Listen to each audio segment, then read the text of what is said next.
Baik, Assalamualaikum warahmatullahi wabarakatuh. Perkenalkan, nama saya Naila Walisya Fitri dengan NIM I2310537. Jadi di sini saya ingin membahas tentang proyek akhir yang sudah saya buat, yaitu mengenai layanan infrastruktur as a service pada cloud computing menggunakan AWS ataupun Amazon Web Service. Nah, jadi di sini IaaS adalah model cloud computing yang menyediakan akses on demand ke resource komputasi seperti server, penyimpanan, jaringan, dan virtualisasi. Nah, di sini manfaatnya itu bisa mengurangi modal di muka, yaitu resource-nya digunakan sesuai permintaan. Artinya kita hanya perlu membayar resource komputasi, penyimpanan, dan jaringan yang kita gunakan. Lalu kelebihan dan kekurangannya itu yang kelebihannya seperti penghematan biaya modal, dan lalu kekurangannya berupa tanggung jawab keamanan data yang besar pada pengguna dan yang lain-lainnya. Nah, langsung kita beralih ke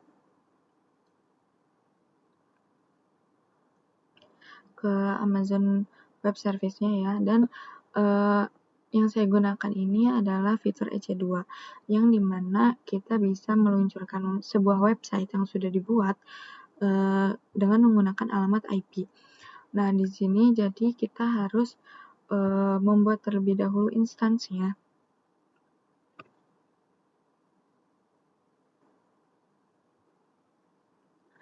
Nah, di sini instansnya sendiri terlihat ada 3 kali percobaan yang sudah saya buat. Nah, lalu kita luncurkan instansnya untuk pada tahap awal. Nah, jadi di sini kita nama dan tandanya sesuai yang diinginkan. Lalu yang saya gunakan itu aplikasi dan OS-nya itu Ubuntu. Lalu untuk tipe instansnya itu T3 Micro, yaitu tingkat gratis yang memenuhi syarat. Untuk key pair-nya kita gunakan atau kita buat sesuai dengan keinginan. Nah, lalu untuk pengaturan jaringan, kita itu harus membuat grup keamanan. Nah, kita izinkan lalu lintas SSH, HTTPS, dan HTTP. Sisanya kita mengikuti default. Lalu kita luncurkan instansinya. Nah, karena saya sudah mencoba beberapa kali percobaan, dan yang berhasil itu pada web server nama saya sendiri, Naila, dan ID instansinya itu I09RC, sekian. Nah, kita buka ID instansinya. Dan di sini terlihat alamat IP public, alamat IP private, terus tipe instansinya dan ID instance, dan di sini ada rincian-rinciannya juga. Dan di sini terlihat key pair yang sudah dibuat tadi, yaitu kunci web test. Teman-teman bisa membuatnya sesuai dengan keinginan sendiri. Nah, lalu untuk di sini di close shell-nya seharusnya kita menghubungkan. Dengan mengklik hubungkan ini, lalu muncul ke konsol. Dan di konsol ini kita bisa mengklik, tapi mengetik beberapa perintah seperti sudo apt update, sudo nano, dan yang lain-lainnya. Nah, tapi karena saya tidak bisa, jadi saya menggunakan close shell. Nah, dari di close shell sendiri, itu tuh sebenarnya banyak prosesnya, tapi prosesnya itu menghilang karena kita tidak memberi pembaruan ataupun tidak mengetik kembali tentang proses selanjutnya karena sudah berhasil. Dan jadi di sini prosesnya tidak terlihat. Namun yang saya ingat di sini ada beberapa kode, yaitu untuk awal kita di close shell ini, pada tindakan ini kita mengunggah file ini ya, unggah file.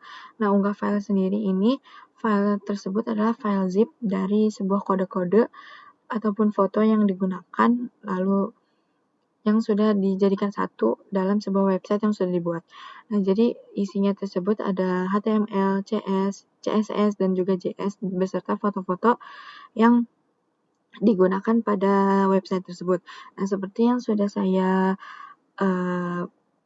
jelaskan tadi, ini proses-proses ataupun kode dan perintah yang sudah dibuat dalam close shell ini tidak terlihat kembali karena sesi telah berakhir karena tidak ada interaksi pengguna yang terjadi.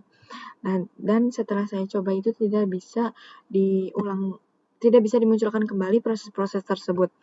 Nah, jadi untuk beberapa kode ataupun perintah yang saya ingat itu diantaranya ada ini, yaitu sudah apt update, sudah install unzip. Nah, unzip ini jadi kita untuk meluncurkan si website-nya tersebut setelah kita memasukkan sebuah file zip-nya.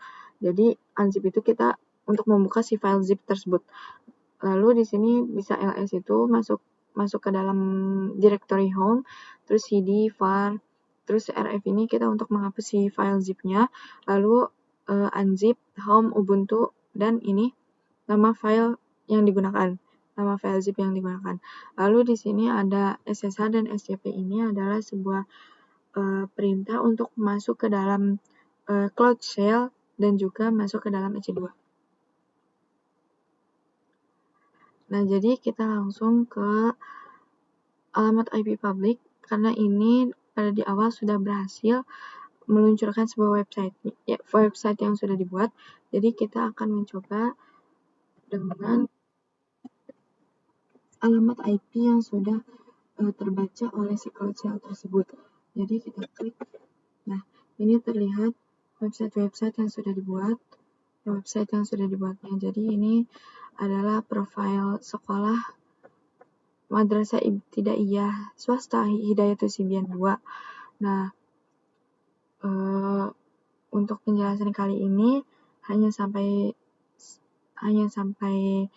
pada tahapan peluncuran website, dan kurang lebihnya mohon maaf karena saya sendiri menyadari bahwa pada penjelasan kali ini ataupun tata cara pada kali ini banyak sekali kekurangan karena dari proses yang tidak terlihat dan juga